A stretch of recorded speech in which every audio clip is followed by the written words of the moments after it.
ठीक है, अल्मोड़ा। सबसे पहले बात करेंगे नामकरण की।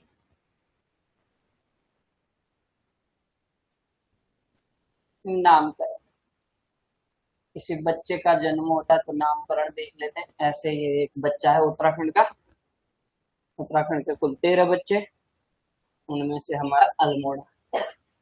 तो नामकरण पर बात करेंगे कि इसका नाम अल्मोड़ा क्यों पड़ा। इसका नाम पड़ता अल्मेड़ा घास पर, है ना। एकमात्र मत है कि इसका जो नाम पड़ेगा अल्मेड़ा घास।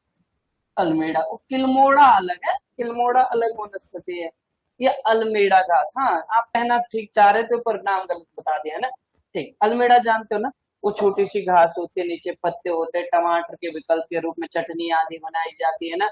लास्ट लास्ट में जब ये पक जाता है तो पीले फूल हो जाते हैं इसके, ठीक है। हाँ हाँ, पिंक, पिंक फूल। हाँ ठीक है, जैसे भी है, पर छोटी होती है, इसके पत्तों से चटनी बनाई जाती है, देखा आपने, बनाई ना चटनी। हम है, खट्टा मीठा, हाँ बिल्कुल।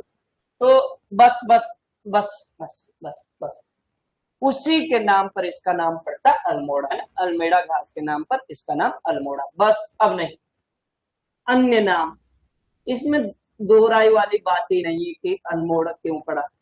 अन्य नाम, अन्य नामों की बात करें तो इसे कहा जाता रामशिला या रामचेत्र,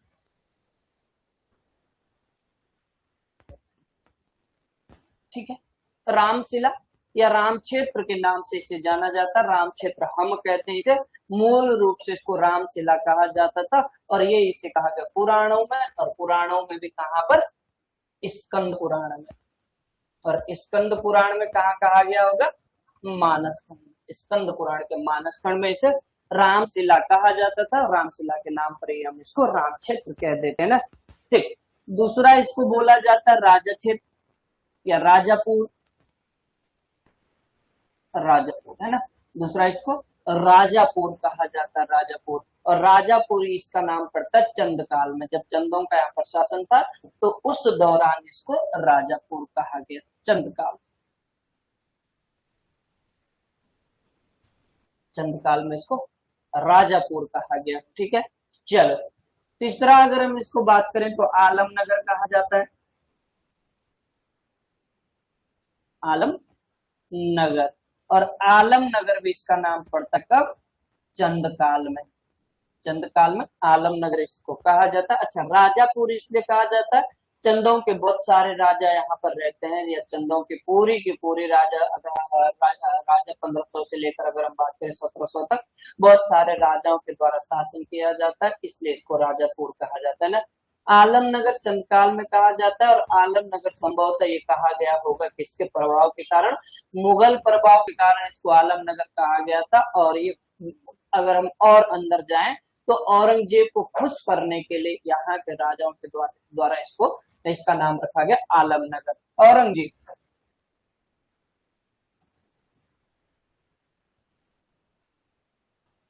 आलमगीर नामा पढ़ा ना आपने, आलमगीर नामा मुगल रचना है, तो ये आलमगीर नामा किसको समर्पित है, औरंगजेब को। तो उसी के नाम पर इसको आलमगीर कहा, या हम इसको आलमनगर। तो पूछता बुद्धा कि इसका नाम आलमनगर, तो अल्मोड़ा से आलमनगर मत बोल देना, ये अल्मोड़ा का अपभ्रंशित नाम है आलमनगर, नहीं, ऐसा नहीं।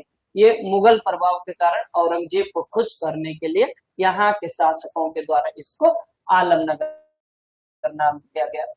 इसी को हम कहते हैं ताम्र नगरी, ताम्र नगरी।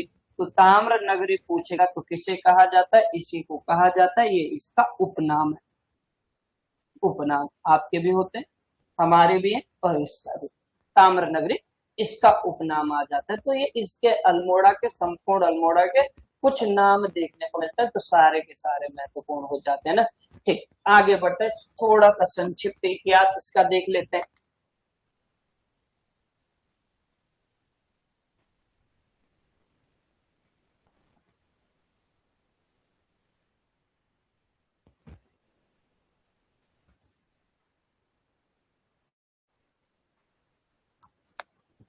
चलो, अगर हम इसकी थोड़ा सा संक्षिप्त इतिहास के बारे में बात करें तो अल्मोड़ा जो नाम है, अल्मोड़ा नाम पहली बार कहाँ पर देखने को मिलता है? अल्मोड़ा नाम की अगर हम बात करते हैं तो अल्मोड़ा नाम भीष्मचंद का अभिलेख एक प्राप्त होता है 1628 ईस्वी में। 1628 ईस्वी में भीष्मचंद का एक अभिलेख प्राप्त होता है। इस अभिलेख में पहली बार इसके लिए क्या किया गया? आलमनगर का नाम मिलता है, सॉरी अल्मोड़ा का नाम मिलता है 1628 में। किसका? भीष्मचंद के अभिलेख में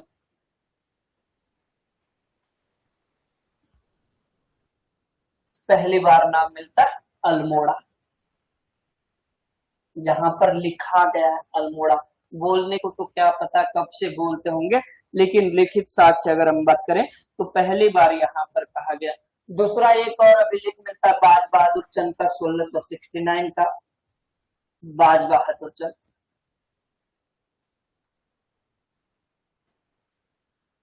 तो इनके एक अभिलेख में भी मिलता है हमें अल्मोड़ा नाम। तो पहली बार 1628 भीष्मचंद का अभिलेख मिला जिसमें अल्मोड़ा नाम मिलता है। दूसरी बार अगर हम बात करें तो दूसरी बार 1669 में अभिलेख मिलता है जहां पर अल्मोड़ा नाम देखने को मिलता है ना। ठीक है, बाकी अगर हम बात करें अल्मोड़ा के अन्य इतिहास की बात करें तो यहाँ पर भीष्मचंद के द्वारा सबसे पहले एक किले का निर्माण किया जाता है। भीष्मचंद के द्वारा यहाँ पर एक किले का निर्माण किया जाता है जहां पर वर्तमान अल्मोड़ा, जिसका नाम है बोलो खगमरा कोट का किला।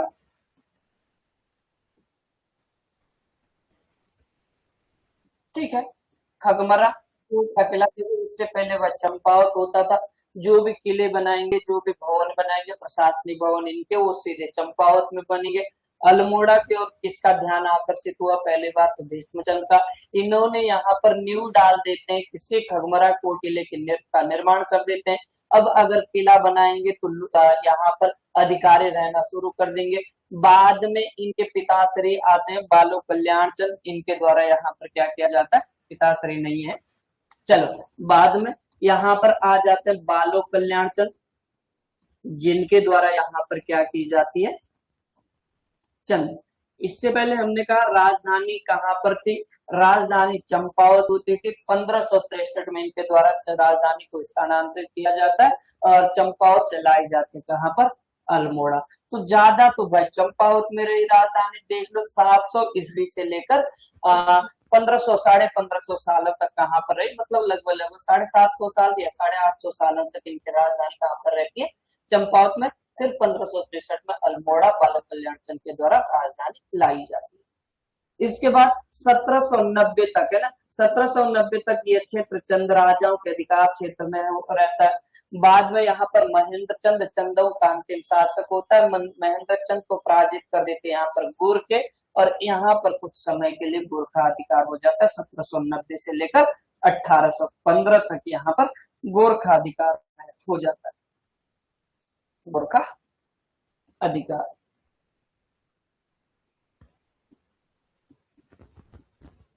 ठीक है, इसके बाद गोरखाओं का अधिकार यहाँ पर 1815 में। 1815 में यहाँ पर 27 अप्रैल को एक संधि होती है, 27 अप्रैल 1815, जिसे आप अल्मोड़ा समझौता कहते हो। अल्मोड़ा समझौता कहते हो, या जिसे आप कुमाऊं संधि, कुमाऊं समझौता के नाम से जानते हैं। इस संधि के तहत जो ये अल्मोड़ा क्षेत्र ये आ जाता है ब्रिटिश अधिकार में, है ना। तो अल्मोड़ा संधि के तहत ये संपूर्ण क्षेत्र ब्रिटिश अधिकार में आ जाएगा और यहाँ पर अधिकार हो जाता है किसका? ब्रिटिशों का। अच्छा बताओ, इस संधि के लिए इनके द्वारा कौन से युद्ध लड़े गए थे? इस संधि के लिए इनके द्वारा गोरखाओं के साथ, इनके द्वारा गोरखाओं और ब्रिटिशों के कौन कौन से युद्ध हुए थे इस दौरान 1815 1814 में? बोलो जरा जल्दी। अच्छा नहीं हुए थे, सीधे संधि हुई थी। गोरखों ने हाथ जोड़ दिए, बस लड़ना मत, संधि कर लो, ले जाओ लाल मंडी का किला। है हवाला बाग का युद्ध बेटा गोरखों के साथ हुआ था चंदों का। हवाला बाग का युद्ध 1500 हवाला बाग का युद्ध हमारा 1790 में हुआ था। महेंद्र चंद हार गया था। नहीं, है, देहरादून में हुआ। अच्छा पहले ये बताओ देहरादून पहले, अच्छा ये वाला क्वेश्चन दिया हमने आपको अभी पेपर में, देहरादून अंग्रेजों पहले कौन सा क्षेत्र अंग्रेजों के अधिकार क्षेत्र में आया, देहरादून या अल्मोड़ा? है देहरादून, देहरादून आता है ना, 30 नवंबर 1814 को देहरादून आ जाता है किसके, अंग्रेज अधिकार में। बमबारी होते ऊपर कहाँ पर, खगमरा को सॉरी खलंगा दुर्ग पर, और 30 नवंबर को अधिकार कर लेते हैं देहरादून में। और यहाँ पर देखो 27 अप्रैल को अधिकार कर रहे, तो पहले देहरादून आता है। बताओ कौन से युद्ध हुए थे, नाहन थप्पड़ आएगी, कहाँ है नाहन, उधर पाउंटा साहिब। बेटा नाहन के युद्ध के तहत हिमाचल आया था ब्रिटिशों के पास, पाउंटा साहिब क्षेत्र आया था ब्रिटिशों के पास। नाहन से हमारा क्या लेना देना, मलाउगढ़ की संधि बात कर रहे होंगे आप 25 मई को, वो हमारा थोड़े, वो उनका है। वो तो हिमाचल क्षेत्र आया ना, वो वाला क्षेत्र आया, पश्चिमी क्षेत्र आया। अल्मोड़ा कहाँ से आया, लाल मंडी किले का कब हुआ था, 24।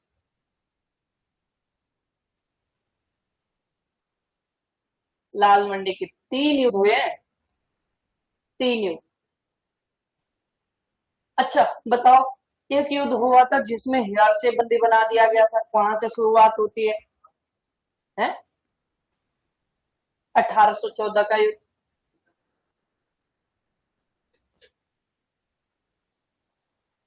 अच्छा बताओ, किस युद्ध में हस्तिदल चौतरिया मारा गया था, अब तो बता दो बदो।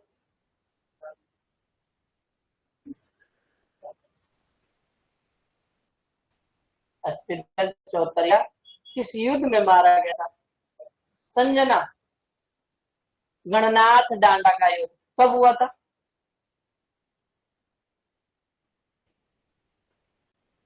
डेट, तनीषा,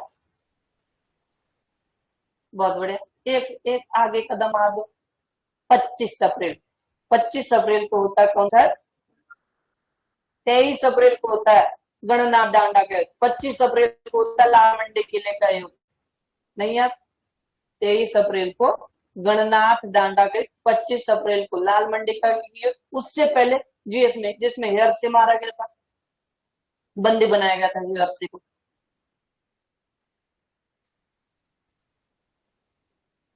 नहीं याद है, हम भी नहीं बताएंगे।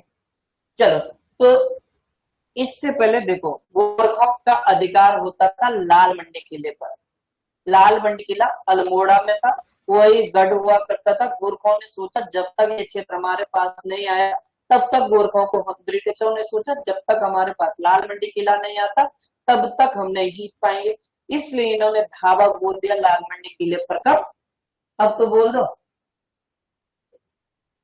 25 अप्रैल 1815। बुरी तरीके से यहाँ पर हार जाते कौन, गोरखे, चामू भंडारी, नहीं याद है, जिसने एकत्र करने का प्रयास किया था सेना को, चामू भंडारी आदि पूरी तरीके से हार जाते, पूरी तरीके से हार जाते, तो विवश हो जाते एक संधि के लिए, ठीक 2 दिन बाद एक संधि होती है 27 अप्रैल, कंप्लीट। और यहाँ पर अधिकार हो गया ब्रिटिशों का। अब जब ब्रिटिशों का अधिकार हुआ, तो ब्रिटिशों का अधिकार आपको पता 1815 से लेकर 1947 तक या इस क्षेत्र में यहाँ पर ब्रिटिशों का अधिकार रहता है, ब्रिटिश अधिकार है ना, ब्रिटिश अधिकार। इस क्षेत्र में जब यहाँ पर ब्रिटिश अधिकार था, तो इन्होंने यहाँ पर सबसे पहले इसको एक नगर पालिका बना देते हैं 1864, 1864 में इसको नगर पालिका बना देते हैं, जिसके प्रथम अध्यक्ष होते हैं कौन,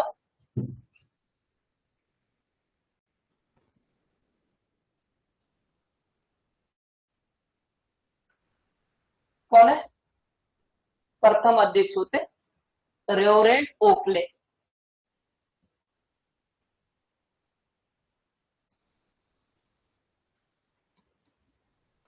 पूछेगा, अल्मोड़ा नगर पालिका के प्रथम अध्यक्ष कौन है, ओकले, ठीक है। बाद में राम बहादुर को इसका दूसरा अध्यक्ष बना देते हैं, बहुत महत्वपूर्ण नहीं है, लेकिन पहला हमारा याद रखिएगा ये। 1891 में अल्मोड़ा जो जिला होता था उसका विभाजन हो जाता है, अल्मोड़ा जिले का विभाजन हो जाता है। अल्मोड़ा मात्र एक, सॉरी, कुमाऊं जिले का विभाजन हो जाता है। कुमाऊं एक जिला होता था पहले, कुमाऊं को दो जिलों में बांट देते हैं, एक जिला हमारा बन जाता है नैनीताल, दूसरा हमारा बन गया अल्मोड़ा। अल्मोड़ा, ठीक है। अल्मोड़ा जिले का गठन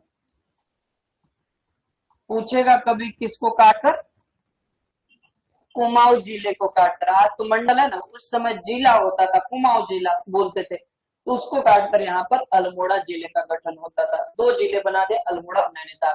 देखो, नैनीताल तो पहले से ही प्रशासनिक इकाई होती थी, अगर आपको याद है कुमाऊं मंडल, है ना, कुमाऊं मंडल याद है ना, 1854 का। 1855 में नैनीताल को क्या कर दिया जाता है, नैनीताल को बना दी जाती है कुमाऊं की राजधानी, या कुमाऊं का हेडक्वार्टर, जो कुमाऊं मंडल है।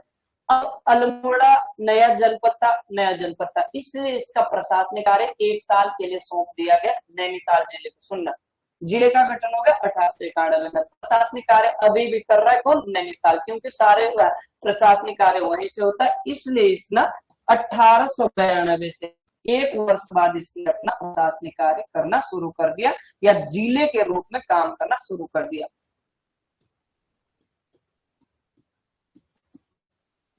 कार्य शुरू, तो पूछेगा जिले के रूप में, जैसे गढ़वाल मंडल का गठन कब हुआ, गढ़वाल मंडल का गठन 1969, 1968। पूछा नहीं था अभी आयोग ने एक प्रश्न, पूछा हुआ था गढ़वाल मंडल का गठन कब हुआ, शायद 2021 क्लर्क वाले में, तो सबने आंसर दिया 1969, नहीं 1968 को होता है गठन। गठन हो गया था 8 को, काम करना किया 1969, ठीक है। गठन 68 को, काम करना 1969, इसका गठन 92 में, इसने काम करना शुरू 1992 में, ठीक है। लेकिन आपको यही याद रखना है, 1891 में, वहां पे 1868 पूछेगा कब काम करना शुरू किया, 1969, ठीक। तो 1892 में जिले के रूप में इसने कार्य करना शुरू कर दिया, ठीक। बाकी तो यहाँ पर कुछ नहीं है, बाकी इसकी भौगोलिक स्थिति शुरू हो जाती है। भौगोलिक स्थिति को तो हम साथ साथ में पिन के साथ बनाएंगे, लिखेगा।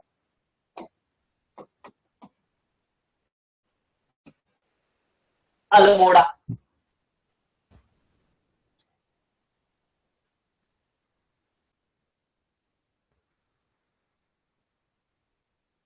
ऐसा ही कुछ दिखेगा अल्मोड़ा। गणाई,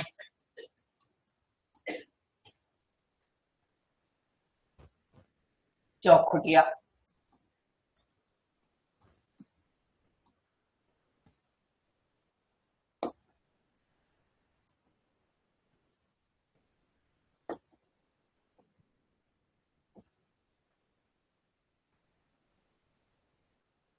सियालदे,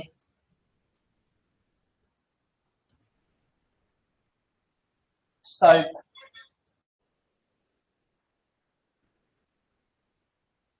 मोहन तो पड़ेगा इधर, मोहन,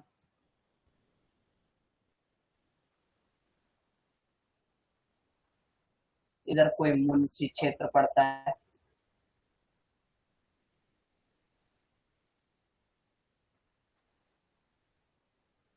भिकिया सैंड,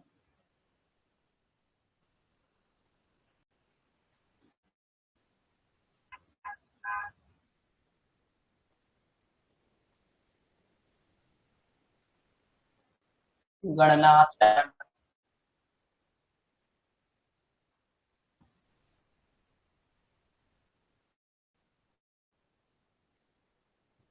अल्मोड़ा, रानीखेत,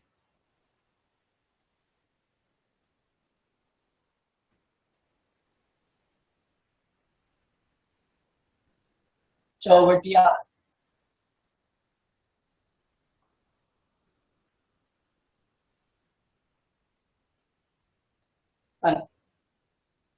नौगांव,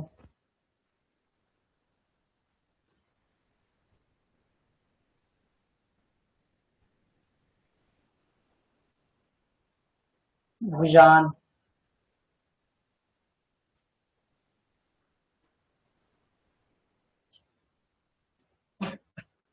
धौला देवी,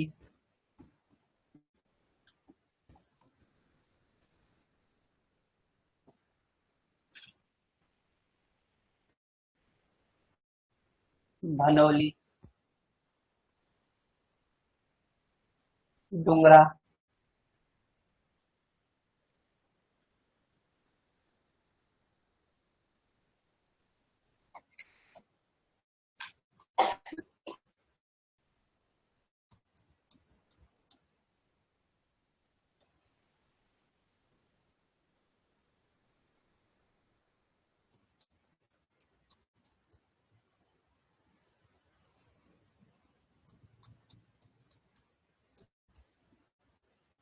करना।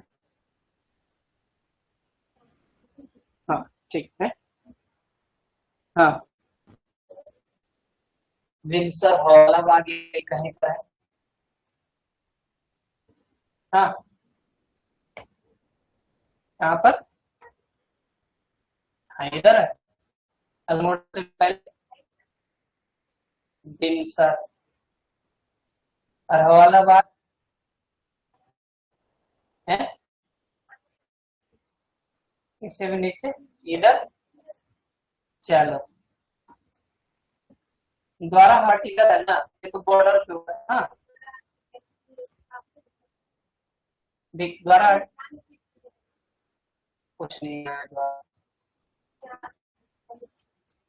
अरे अल्मोड़ा में है ना। हाँ बस।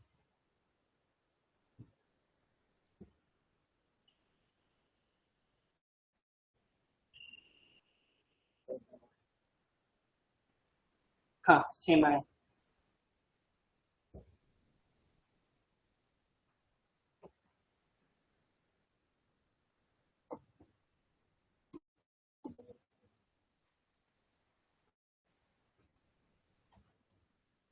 चमोली,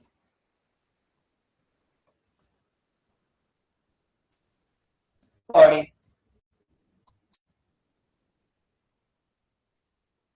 नैनीताल,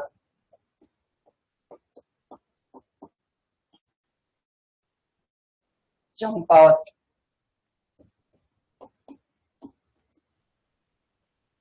पिथौरागढ़,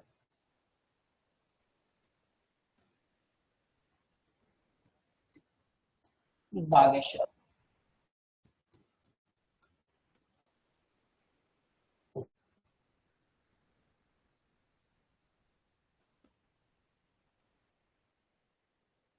ठीक, आज हम पढ़ेंगे इसका भौगोलिक क्षेत्र। हम पढ़ रहे थे कुल क्षेत्रफल। सबसे पहले कुल क्षेत्रफल।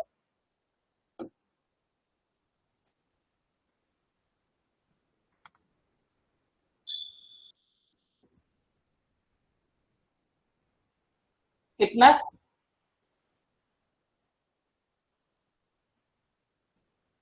वर्ग किलोमीटर। 3139 वर्ग किलोमीटर इसका कुल क्षेत्रफल देखने को मिलता है। 3139 क्षेत्र। एक चीज समझना, बाद में लिख लेना। अल्मोड़ा को भौगोलिक दृष्टि, अच्छा आकार देख लो पहले। अगर हम आकार की बात करें कि अल्मोड़ा का आकार कैसा है, तो घोड़े की काठी के आकार का देखने को मिलता है।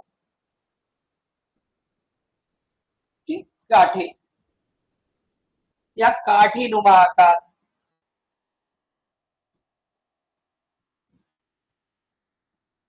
काठी नुमा आकार, घोड़े की काठी के समान इनका आकार देखने को मिलता है। काठी नुमा आकार देखने को मिल जाएगा अल्मोड़ा जनपद का। भौगोलिक दृष्टि से इसको दो भागों में बांटा गया। भौगोलिक दृष्टि से इसको दो भागों में बांटा गया। एक हमारा आ जाता है तैली फाटा, ये अच्छा प्रश्न है। तैली फाटा। एक हमारा आ जाता है सैली फाटा। तैली फाटा और सैली फाटा। ठीक है, पूछेगा बताओ कौन सा ऐसा जनपद है जिसको भौगोलिक आधार पर दो भागों में बांटा गया, तैली फाटा और सैली फाटा। आप बोलोगे अल्मोड़ा। तैली फाटा का अर्थ होता है अल्मोड़ा का पूर्वी भाग, जहां पर तैली फाटा मतलब वह क्षेत्र जहां पर खूब धूप पड़ती है ना। खूब खूब, हमारे यहाँ पर, आपके यहाँ पे भी बोलते होंगे तैला। तैला मतलब जहां पर खूब धूप गिरती है, उसे तैला बोला जाता है। सिल्ला ऐसा क्षेत्र जहां पर कम धूप गिरती है, धूप ही नहीं गिरती है, उसे बोला जाता है सिला। तो इसको बोल सकते हैं आप कम धूप वाला क्षेत्र।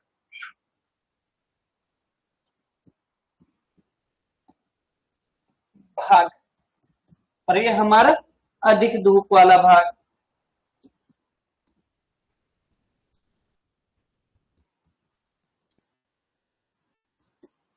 अधिक धूप वाला भाग, तो इस तरह से इसको बांटा जाएगा। बाकी अल्मोड़ा को बाल मिठाई का घर कहते हैं, आपको पता है, कहते हैं ना, अल्मोड़ा को बाल मिठाई का घर। कुमाऊं की सांस्कृतिक राजधानी या कुमाऊं की सांस्कृतिक नगरी किसे कहा जाता है? अल्मोड़ा। देखो संस्कृत अलग है, संस्कृत नगर अलग है, वो कौन है? ऋषिकेश। संस्कृत नगर ऋषिकेश, सांस्कृतिक वो संस्कृत भाषा के लिए प्रसिद्ध है, संस्कृत। और यहाँ पर सांस्कृतिक ये अपने परंपरा के लिए प्रसिद्ध है अल्मोड़ा, ठीक है, इसलिए इसको सांस्कृतिक नगर कहा जाता है ना। बाकी बाल मिठाई का घर इसी को कहा जाता है। यहाँ पर सोमेश्वर घाटी पड़ती है, जिसे हम क्या कहते हैं? धान का कटोरा। यहाँ पर मारचूला पड़ता है, जिसे हम पीतल नगरी के नाम से जानते हैं, उनको हम अलग से पढ़ते रहेंगे। अभी फिलहाल इसका भौगोलिक क्षेत्र हम देखेंगे। अच्छा, इस इतना लिख लो, क्योंकि इसके बाद तो हम पहाड़ियां।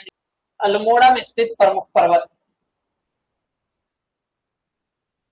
प्रमुख पर्वत देखो।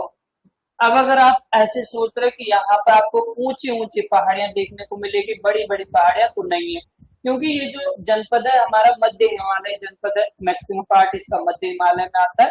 तो मध्य हिमालय की चोटियां देखने को मिलेगी, हल्की हल्की चोटियां ना। तो यहाँ पर अगर हम बात करते हैं, तो यहाँ पर हमें देखने को मिल जाएगी कश्यप पर्वत,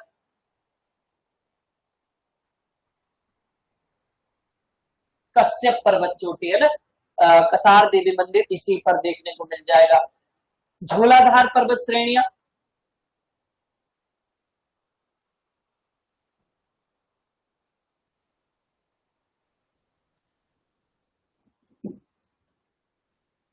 झूलाधार पर्वत श्रेणी, तो झूलाधार पर्वत श्रेणी की बात करें अल्मोड़ा में ही देखने को मिलेगी, ठीक है। और झूलाधार पर्वत श्रेणी की बात करें तो रानीखेत में स्थित है, और यहीं पर आपका झूला देवी मंदिर देखने को मिल जाएगा। बंद करना है इसको, बंद कर दो भाई पीछे वाला।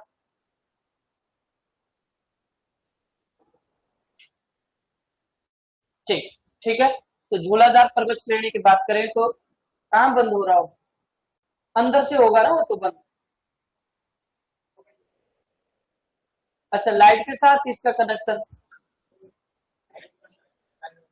अच्छा, लाइट करनी थी बंद। हाँ, तो ठीक है। झूलाधार पर्वत श्रेणी अल्मोड़ा में है। झूला देवी मंदिर यहीं पर देखने को मिल जाएगा, कहाँ पर? रानीखेत के आसपास, इसी पहाड़ी पर झूला देवी मंदिर है ना। हाँ, बस झूला मेला अलग याद रखना। झूला मेला कहाँ लगता है? श्यामला ताल, ठीक है। तो इस तरह से हरिया पहाड़ी की बात करेगा तो इधर ही है, हरिया पहाड़ी। देखो, हरिया पहाड़ी पूछेगा तो ये हमारे अल्मोड़ा में है। हरियाली देवी मंदिर की बात करेगा तो अभी अभी हम पढ़ गए रुद्रप्रयाग में। हरियाली मेला की बात करेगा तो नैनीताल में हम पढ़ने वाले हरियाली मेला। और हरियाली कुड़ा मेला की बात करेंगे तो चमोली। फलमंती की पहाड़ियां पूछेगा, इधर ही है।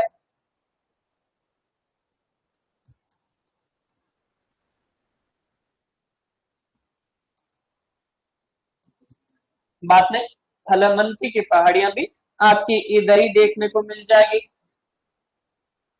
इसके अलावा अगर आपसे पूछेगा झंडीधार पहाड़ियां कहाँ पर है, तो भी यहीं पर है।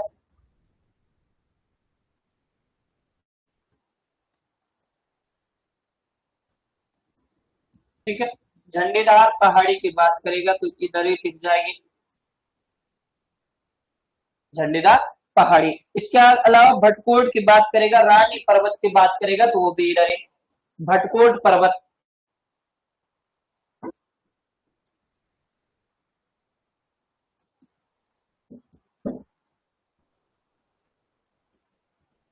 भटकोट पर्वत की बात करेगा, इधर ही दिख जाएगा।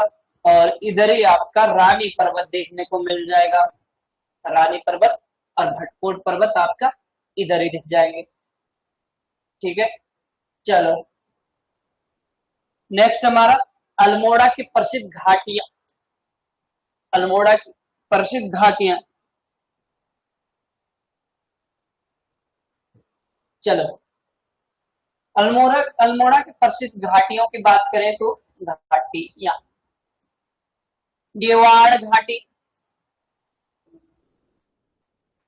कौन थे यहाँ के? गेवाड़ घाटी। रंगीलू बैराट इधर ही था। कौन था?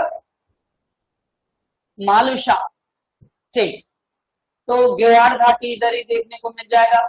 पनार घाटी की बात करेगा तो इधर ही है, पनार नदी से बनने वाली घाटी पनार घाटी। फिर अगर पनार बुग्याल पूछे तो चमोली, बुग्याल पूछेगा चमोली, घाटी पूछेगा इधर है पनार बुग्याल, फूलों की घाटी के आसपास पनार बुग्याल है और इधर हमारी घाटी है। ठीक, इधर ही अगर हम बात करें बरारो घाटी आ जाएगी, बरारो घाटी। तो बरारो घाटी भी आपकी अल्मोड़ा में देखने को मिल जाएगी। मनान घाटी आ जाएगी, सिमल खेत घाटी आ जाएगी, मनान।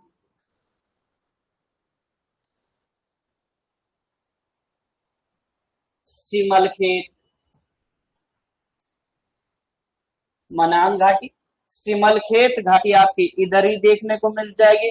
कोरोमंडल घाटी की बात करेगा तो इधर ही देखने को मिल जाएगी, इंपोर्टेंट है कोरोमंडल घाटी।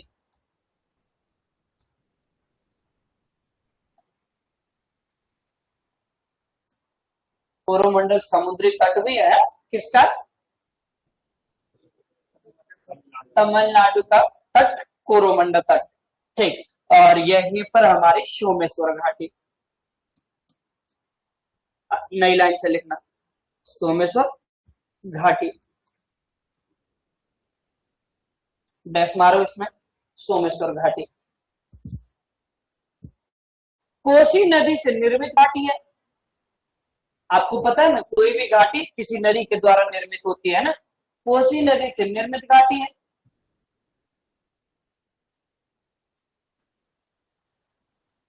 कोसी नदी से निर्मित घाटी है। इस नदी घाटी को कुमाऊं में धान का कटोरा कहा जाता है। इस नदी घाटी को कुमाऊं में धान का कटोरा कहा जाता है।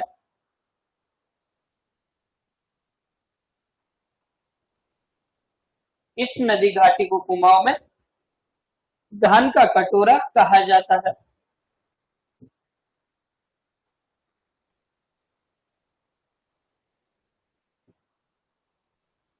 ठीक है, तो ये हमारी घाटियां भी हमारी हो गई। झरना, झरना मतलब वाटरफॉल। ठीक, झरना की बात करें तो यहाँ पर एक झरना रुद्रधारी झरना,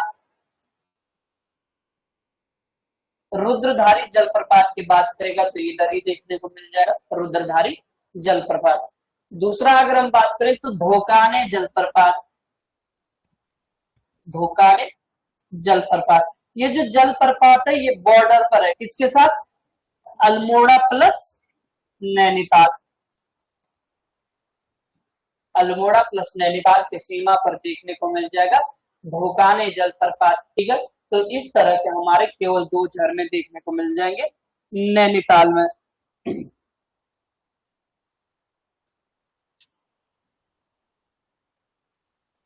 गुफा,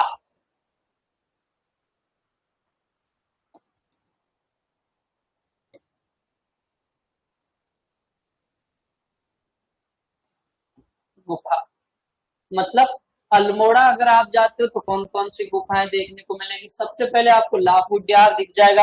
अच्छा, गुफा को उड्यार बोला जाता है ना, ये तो आपको पता है, उड्यार बोला जाता है, याद रखेगा। लाखों उड्यार या लाखों गुफा दिख जाएगी, लाखों गुफा।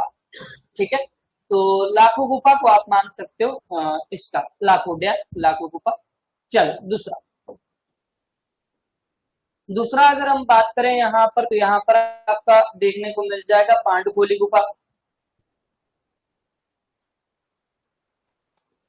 पांडुकोली गुफा। एक चीज याद रखिएगा, इसको त्र्यंबक गुफा भी बोला जाता है, इसे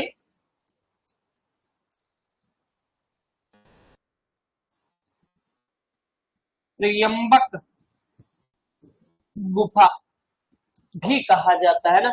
तो अगर आपसे पूछेगा त्र्यंबक गुफा किसे कहा जाता है, इसी को कहा जाता है महा अवतार गुफा की बात करें, कफरकोट गुफा की बात करें तो इधर ही दिख जाएगी महा अवतार गुफा।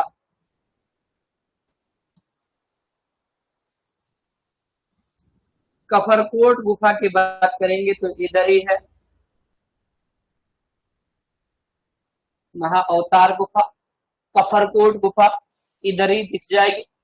चलो ये हमारी कुछ गुफाएं यहाँ पर जो हमारे दिखते कहाँ पर, अल्मोड़ा में है ना। अच्छा एक चीज बताओ, पांडु खोली गुफा आपका कहाँ पर है?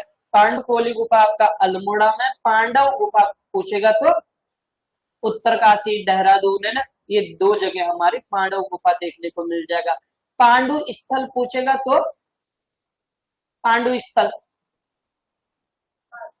बागेश्वर, पांडु स्थल बागेश्वर हो गया। पांडव गुफा हमने देख लिया, उत्तरकाशी देहरादून हो गया।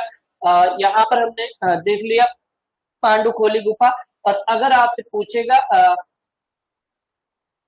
पा, पांडुकेश्वर है ना, पांडुकेश्वर कहाँ है? चमोली, पांडुकेश्वर चमोली, बिल्कुल चमोली में, पांडुकेश्वर चमोली में दिख जाएगा आपका। अरे जहां से हमें मिलते हैं ललित सुरदेव वगैरह के अभिलेख जहां से मिलते हैं, है ना। हाँ तो वो चमोली में दिख जाएगा पांडुकेश्वर, हाँ पांडुकेश्वर बिल्कुल ठीक। ताल, एक ताल लिख लो, तड़ाग ताल, तड़ाग ताल। 5 सुरंगें निकाली गई है। कहाँ चेट कर रहा भाई सुबह सुबह? ग्रुप में क्या बोला, छुट्टी है? अब कौन आएगा कोचिंग? नहीं आएंगे, 8 बजे कोई नहीं आएंगे, 9 बजे आते हैं सब। चलो तब तक बारिश रुक जाएगी। अल्मोड़ा में प्रसिद्ध मंदिर या धार्मिक स्थल लिख लो पहले, प्रमुख धार्मिक स्थल, प्रमुख धार्मिक स्थल, प्रमुख धार्मिक स्थल।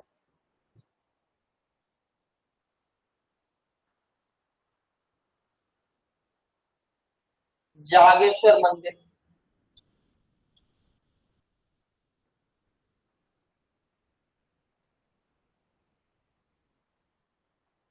कितने मंदिरों का समूह?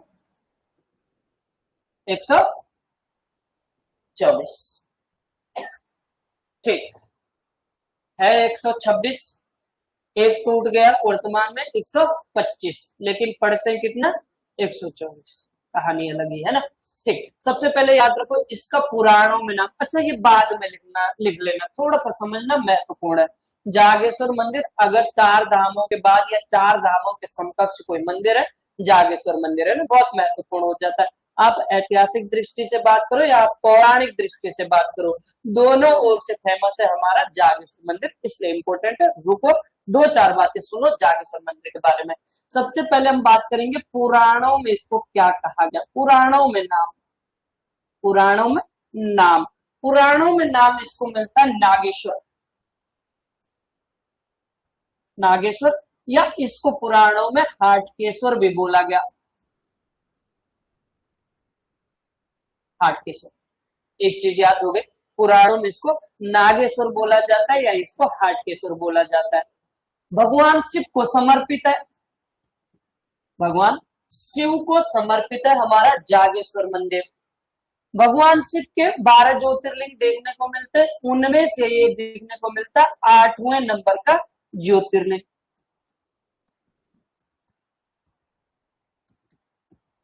ठीक है, ज्योतिर्लिंग। लेकिन अगर आप ज्योतिर्लिंग 12 ज्योतिर्लिंग गूगल पे सर्च करोगे तो वहां पर जागेश्वर नाम नहीं दिखता, वहां पर नाम दिखेगा ये वाला नागेश्वर। तो यही नागेश्वर क्या है? जागेश्वर है ना। तो आप ये मत बोलना सर ने लिखा है पर वो तो है ही नहीं, तो यही नागेश्वर हमारा जागेश्वर है 8वें नंबर का। उत्तराखंड में 2 हमारे देखने को मिलते हैं, 12 ज्योतिर्लिंगों में से 2 ज्योतिर्लिंग देखने को मिलते हैं। एक हमारा केदारनाथ 11वें नंबर का, एक हमारा जागेश्वर धाम आ जाएगा 8वें नंबर का। कंप्लीट, ठीक, आगे बढ़ते हैं। भगवान शिव को समर्पित है, यह राज्य का सबसे बड़ा मंदिर समूह है। कैसा है? राज्य का सबसे बड़ा मंदिर समूह,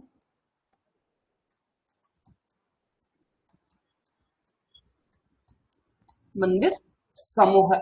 अच्छा, क्यों बड़ा है? क्योंकि यहाँ पर 124 मंदिर है। 124 मंदिरों का समूह देखने को मिल जाएगा हमारा जागेश्वर धाम। 124 मंदिरों का समूह जागेश्वर धाम। अब 124 मंदिर है तो इनमें से कोई बड़ा मंदिर होगा, कोई छोटा मंदिर होगा, कोई पुराना मंदिर होगा।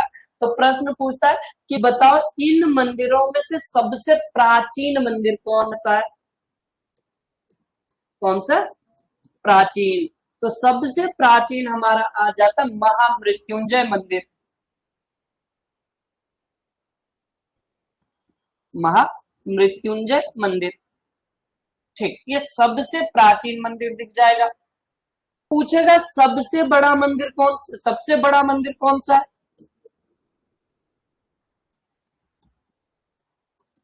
बड़ा, तो ये हमारा दिन देशवारा मंदिर आ जाएगा।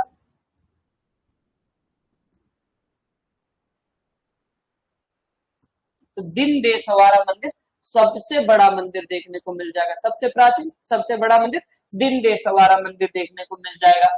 यहीं पर अगर हम बात करें जागेश्वर मंदिर धाम की कि किस नदी के तट पर है, तो ये देखने को मिल जाएगा हमारा जटागंगा। जप और जागेश्वर, जप और जटागंगा के तट पर देखने को मिल जाएगा हमारा जागेश्वर धाम, है ना। चलो आगे अगर हम बात करते हैं कि इसको अभिलेखों में किस नाम से जाना जाता है? अभिलेखों में नाम,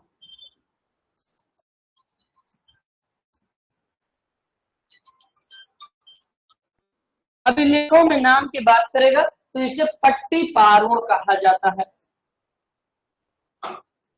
पट्टी पारोण नाम से इसको जाना जाता है अभिलेखों में, ठीक है। तो ये हमारा कुछ आ जाता है जागेश्वर धाम। कुछ बचा? हाँ बिल्कुल बचा।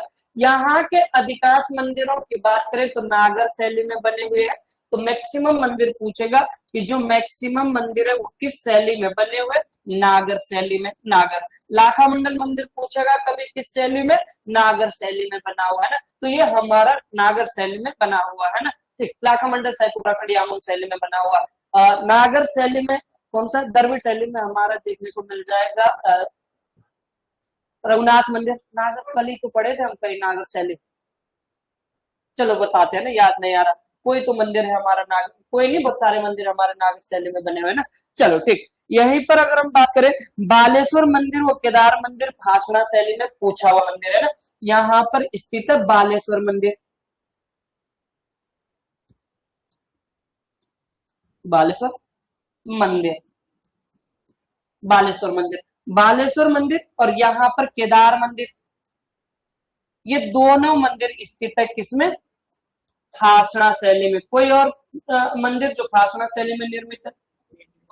पलेठी का सूर्य मंदिर, ठीक। तो याद रखिएगा ये हमारा भाषणा शैली में निर्मित है बालेश्वर। पूछा हुआ है बालेश्वर मंदिर किस शैली में, और बालेश्वर मंदिर चंपावत वाला नहीं है, जो हमारा जागेश्वर धाम के अंतर्गत बालेश्वर मंदिर आता है वो हमारा बना हुआ किसमें? भाषणा शैली में। इसी के अलावा चंडी देवी मंदिर, नंदा देवी मंदिर और पुष्टि देवी मंदिर वल्लभी शैली में। चंडी देवी, पुष्टि देवी और नंदा देवी हमारा आ जाएगा वल्लभी शैली में।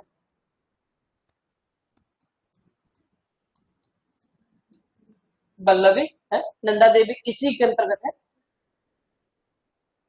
कौन सा देवी? नौ देवी, नौ दुर्गा,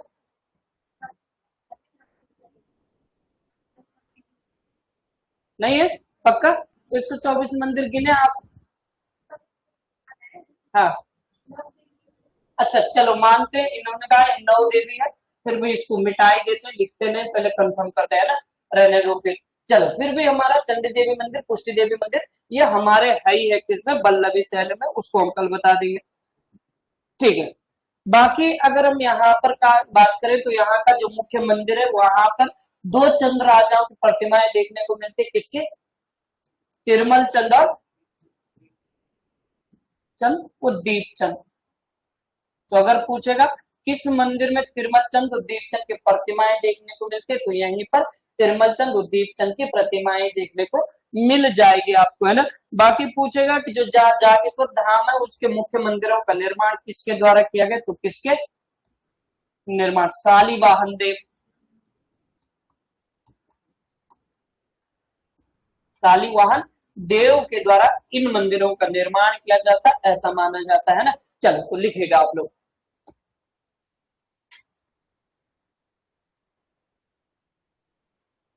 ठीक, जागेश्वर मंदिर भगवान शिव को समर्पित, भगवान शिव के 12